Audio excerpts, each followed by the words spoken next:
Jamie Thomson is Director of Celtra Solutions. He's worked with some of the biggest financial and media organisations in the world, including Merrill Lynch, JP Morgan and the BBC. So, with no further ado, I shall hand you over to Jamie Thomson.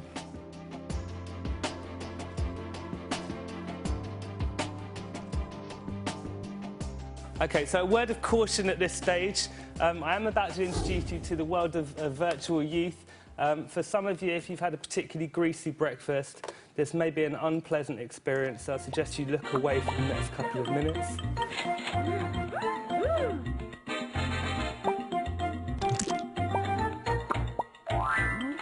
You might know about things like Club Penguin.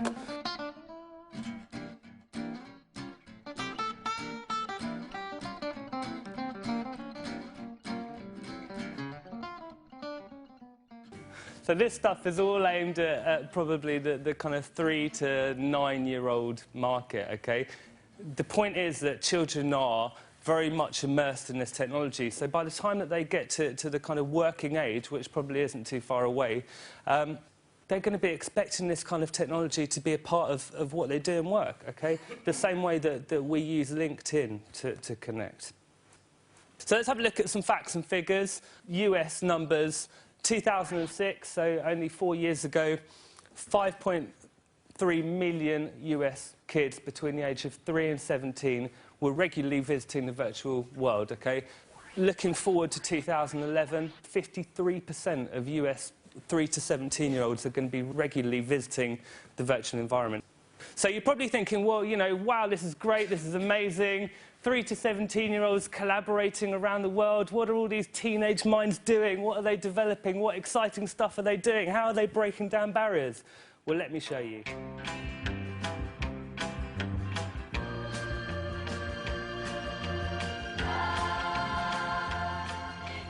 Obviously, that's a bit of fun. That's Caneva dance party. But I guess on a serious note, some really good stuff has come out. And that's, you know, before we obviously get to what the adults are doing, OK? So we talk about Web 2.0, and I've got some facts and figures here. In 2009, we spent 110 billion minutes on social networking. There's been, since 2007, a 230% increase in mature social networking usage. And Second Life is really the biggest player in terms of virtual networking. And what it does is it allows you to create your own character, visit the virtual world, collaborate with others, communicate, buy land. Well, in fact, what I'll do is I'll show you their kind of intro video to get you started.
So that's Second Life, and Second Life users often refer to two words: persistence, because the environment is always online.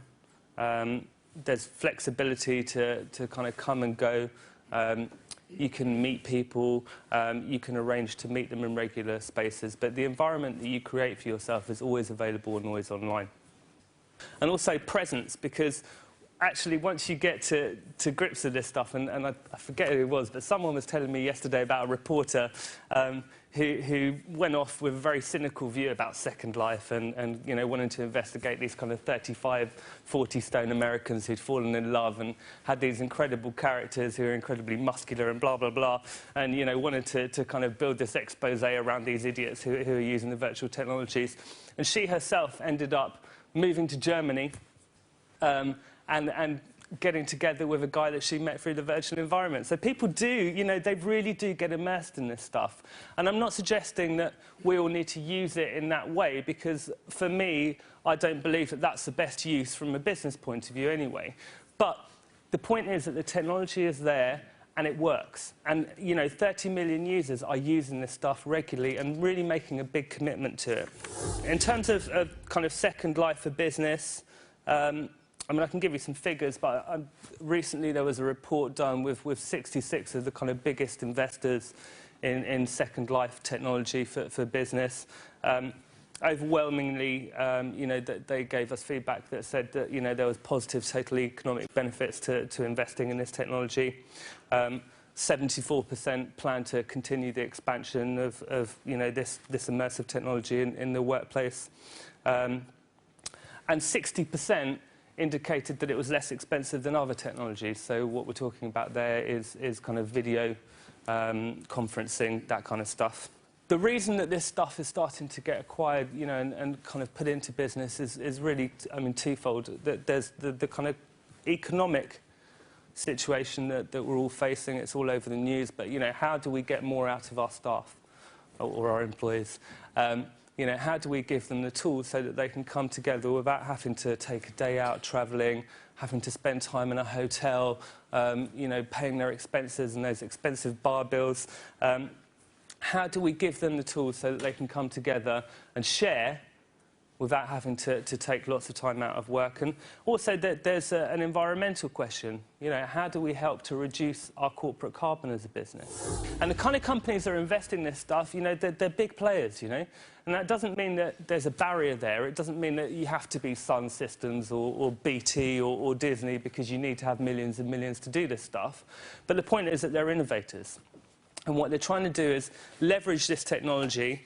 And, you know, you've got some really big names in here. And, you know, you've got government organisations, OK, who are buying into this technology and saying that this is safe. You know, this is a good way for us to come together. And let me tell you, the US Army are pretty serious about their security. In terms of the kind of business tools, I want to show you Celtra, which is the virtual environment that we've created. And then I'm going to tell you a bit about the kind of stuff that we can do there. This is the intro video on our website. Welcome to Celtra, your fully equipped secure centre for virtual corporate meetings and events. At Celtra, we use Second Life technology to provide a serious alternative to the traditional face-to-face and video conferencing events. An alternative that is environmentally friendly, an alternative that is available to use at any time in your own premises with no extra equipment or setup costs, and an alternative that will allow you to make significant savings for each and every event you hold. Getting started is really easy. Our comprehensive service supports you from your very first steps, and we guarantee to have you up and running in just 10 minutes, and our support is there for you to even the most advanced level. Participants put their own personal identity together from a simple, easy-to-use menu. Then, using interactive demonstrations and trials, they will quickly and easily develop the necessary skills for navigation, presentations, meetings and communications. Planning on hosting a meeting or event? Before you finalise those plans, why not consider the benefits of letting Celtra host it for you? There really are no limits to what you can do. With Celtra staff on hand at all times, cutting-edge technology gives you the power to share ideas, stream live internet medias, keep notes, use interactive content, deliver presentations, and break out into private areas for role-play and discussion. Consider the possibility of abandoning those travel plans, cancelling that expensive venue, scrapping those hotel costs, taking back those days spent away from the office, and being environmentally responsible without the high costs of video conferencing. Think about the tangible savings: time, money, and carbon. Then imagine how impressed your clients and colleagues will be with your innovative use of technology. all of this really is possible using our service. The wonderful thing about Second Life technology is that it really does allow you to build whatever you like, however you like, whenever you like. And the idea is that, really you want to create an environment that people feel very comfortable with, and there's that presence, coming back to that word again, where people say, OK, I know where I am. I know that this is a meeting room that I come into, and, it's not cost-prohibitive stuff either. You can start off by just hiring a room, seeing how you feel, whether you like it, and then moving on if it's something that works for your business.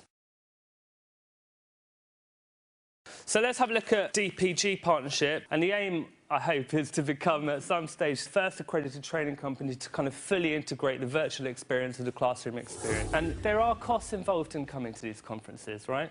And we could have split this conference out over a month, and we could have done a couple of hours, we could have done a session a week that everyone could have turned up to, and they could have had pretty much the same experience without having to leave the office. So let's have a look at what we're doing. So I've done a bit of a kind of walk through. This is my avatar. So we're here in the reception area. When you first arrive, we have these kind of training steps here, which teach you the basics. Like looking there, I've just showed you. We have things like interacting, communicating, sharing, all sorts of stuff. But there's only kind of 10 or 11 steps. It takes 5 minutes for you to learn this technology. So what we have here is we have kind of various teleport boards that allow you to kind of move around, so you can walk, or in this case I've just teleported downstairs. I'm going to show you the kind of conference centre, which is where we can host 50 seated people. We have kind of mega jumbo boards for presentations. We have a lectern in the centre for someone to speak from. And you should come into this environment and instantly realise that you're in DPG space. So you've got their posters around, you've got, their signage, that kind of stuff. And as we progress, there'll be more and more of this, more identity with DPG. And what we need to try and do is just make sure that we're harnessing technology in the right ways. We're not just saying, yeah, OK, this is a fad, I want to buy into Second Life, or I want to do 3D, or, hey, I want to do mobile. It's about harnessing it, using it properly, and making it a better learning experience for our users.